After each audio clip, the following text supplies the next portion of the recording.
Il Prosecco è lo zar dei vini. Sono questi dati a confermarlo. In bottiglie esportate in Russia più 156% quest'anno rispetto al 2023, ma anche in rubli più 132% rispetto all'anno scorso.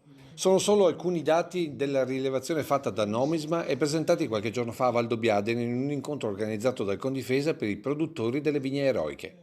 E tutti gli indicatori confermano la crescita costante del vino prodotto tra Veneto e Friuli, che continua ad essere il più diffuso e apprezzato al mondo. Più 14% a valore e più 17% a volume, mentre soffrono in questo caso ancora i rossi siciliani. Anche in questa fotografia commentata dal rilevatore di Nomisma si comprende come il Prosecco guidi i vini italiani, ma anche come invece i rossi stiano perdendo mercato e territorio.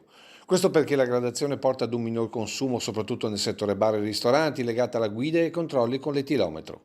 Una situazione non solo veneta o italiana. Non deve quindi destare stupore il fatto che in questo momento qua, già da fine 2023 ma ancora oggi, i francesi stiano espiantando circa 10.000 ettari nella zona di Bordeaux.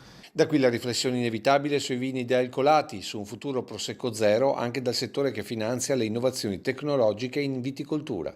Di una forma di nuovo pensiero, no? Di nuovo approccio a questi mercati, anche legate a aspetti come la sostenibilità, aspetti come dire, l'alcol, che in questo momento è considerato anche da autorevoli autorità scientifiche un problema, e noi vogliamo capire invece cosa vuol dire questo. È un fuoco di paglia o è qualcosa che sta consolidando, di cui anche il Prosecco deve tenerne conto?